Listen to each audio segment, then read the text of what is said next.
I work as a doctor and have never desired children. But when our baby was born, my husband decided he wanted to be a stay-at-home parent, which led to a heated argument between us. As a neurologist, I am 36F, and I genuinely like what I do and my patients. Helping others is, in my opinion, the highest honor one can have in life. My path to a medical degree was not simple, and it was fraught with setbacks. In my senior year of high school, I was a problematic adolescent and was turned down by all institutions. I had to start at the bottom and work my way up by taking remedial programs at my community college. I was ecstatic to get accepted into medical school at the age of 26. In my third year of medical school, I got married to 37M, and we have been together for 4 years. My spouse is a marketer, and I get paid 3 times what he does. I told him straight up at the start of our relationship that I wasn't sure I wanted biological kids. My spouse seemed to understand that adopting from foster care has always been my ambition. But last year, after his bee-buddy gave birth to a son, he started to aggressively pressure me to have kids. Since I was just starting my profession, I was first very opposed to this notion and thought we should wait a few more years to bring up the subject of children again. I discovered I was suddenly pregnant in August of last year when a condom broke during intercourse. After many emotional discussions with my husband, I changed my mind about having an abortion. He agreed to stay at home with our daughter until she was old enough to attend preschool, and we chose to have the baby.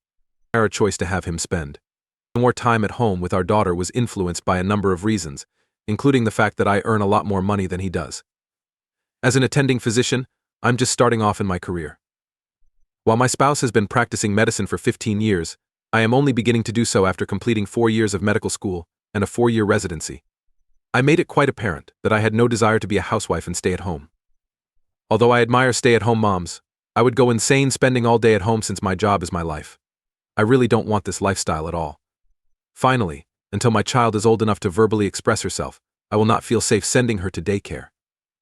I simply do not trust people enough to put my kid in the care of strangers when she is unable to report abuse or neglect, since I was the victim of a molestation when I was a child. Today is our daughter's 9th week, and in a few weeks I'll be heading back to the practice. I left our kid alone this past weekend as I traveled out of state for a medical conference.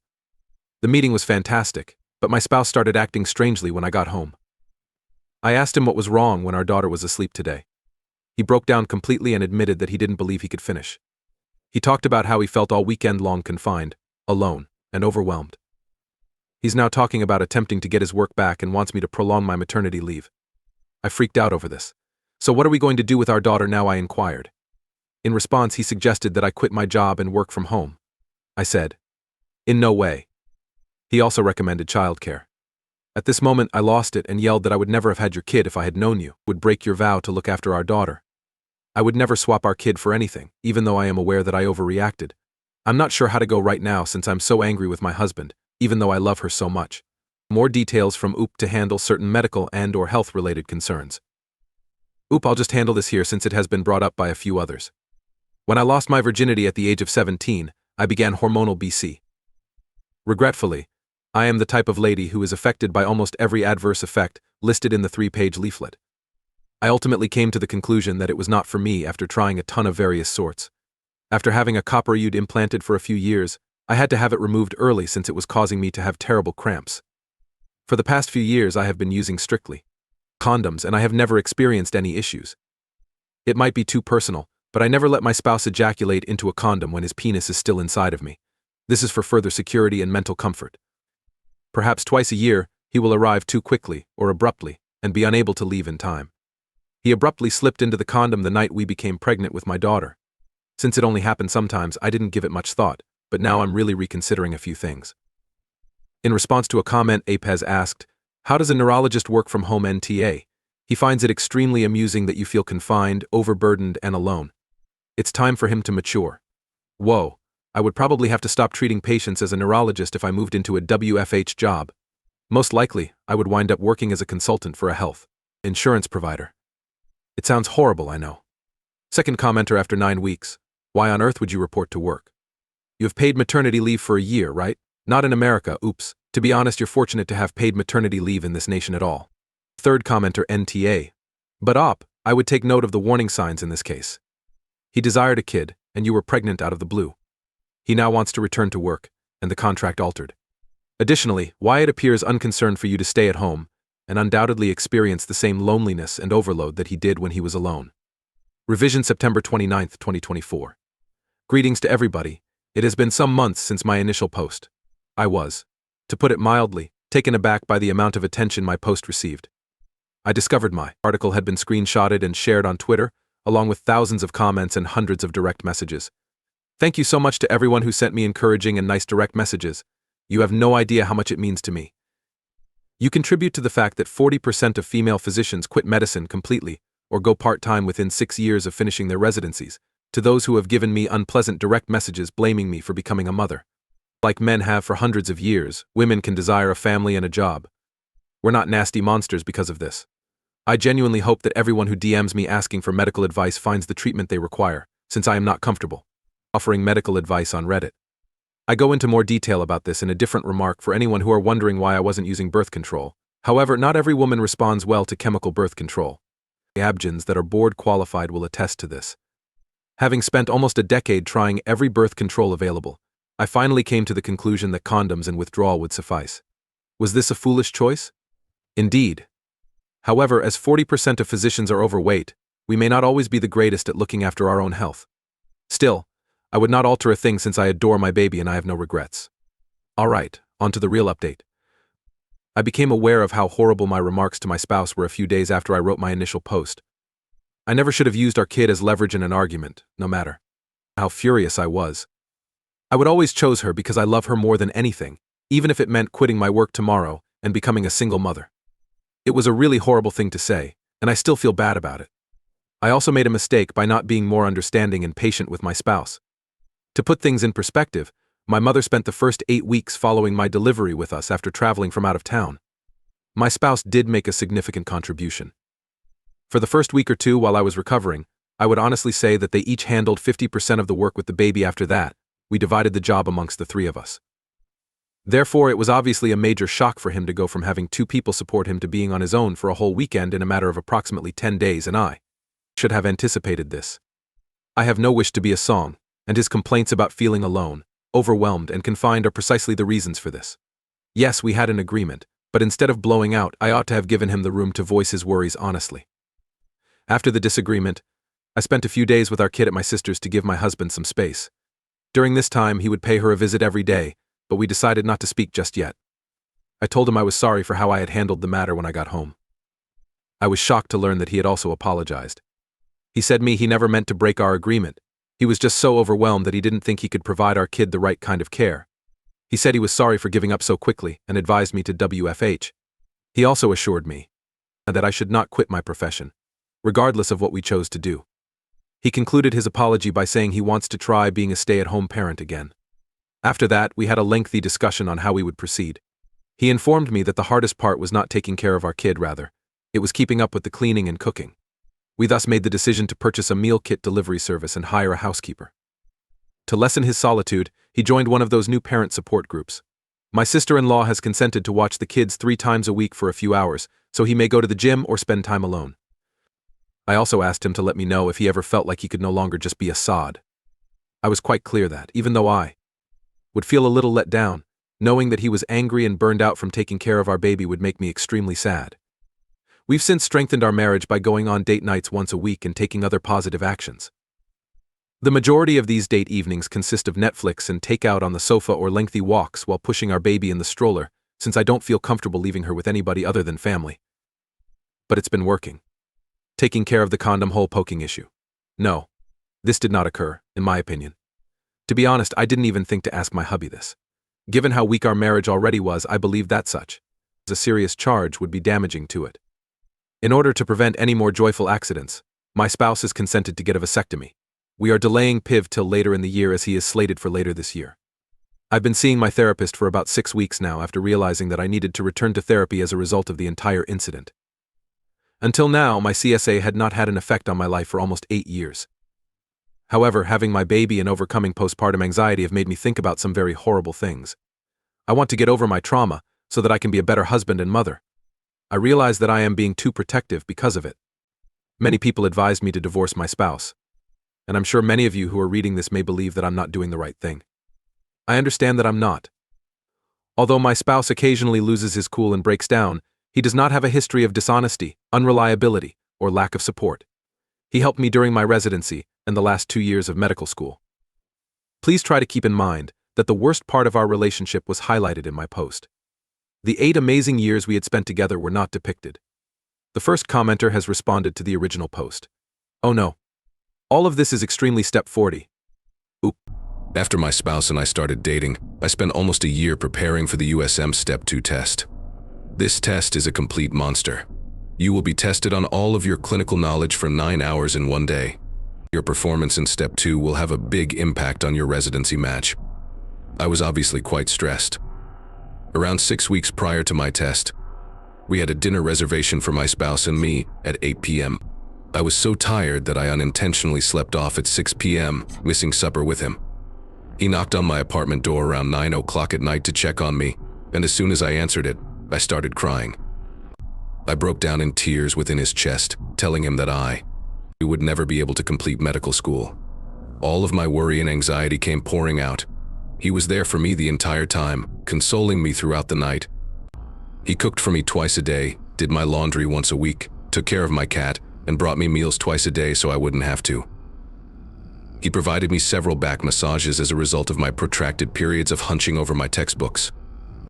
He gave me unwavering emotional support throughout, kept my dream front and center, and did all in his power to get me through this trying period. My spouse is like this, and now I'm giving it back. I'm doing everything I can to help him through this challenging change from being a sod to a grasshopper. You can call me a Stepford wife all you want, but I simply don't think it's worth it to ruin my family over one terrible argument. Oh my, I hope she has more children. If not, are there any processes that need to be followed? Nope. My spouse is undergoing a vasectomy. For a while I had a copper IUD, but it caused terrible periods. I'm so over women handling all aspects of family planning. When spouse agrees to a short outpatient treatment, I don't want to suffer with the ill effects of hormonal birth control for an additional 10 years.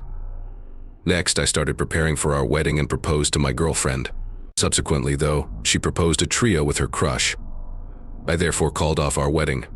Her family is now blaming me for it. I need to let go of this lengthy and depressing narrative since I'm finding it pretty difficult to handle at the moment. I just proposed to my ex-fiancée, 23F, following a 2-year dating relationship. Our common friends introduced us at work. We went on dates, began exchanging messages as friends, and on New Year's Eve, we formally began dating. She brings up this man named Marvin when we first started dating. She claims that Marvin has always had a crush on her.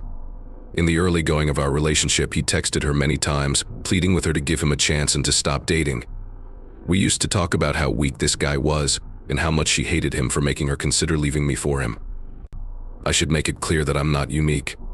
I'm a 5 Asian geek male. After 2 years of dating, I made the decision to pop the question to her. I proposed to her on New Year's Eve and she accepted in front of her entire family. She doesn't work, so I started searching for venues, caterers, invites, decor, and everything else because I had some money saved up. Her parents are unable to assist with the costs, so even though I have enough cash to get by, I still spent a lot of money. While doing errands one day, we got to discussing about becoming a threesome. We want to do a lot of things because we are in our 20s. We talked for a bit about how we could locate someone, and then she said, "I have someone in mind." When I asked, she said, "Marvin." I ignored it even though I knew it was the first warning sign.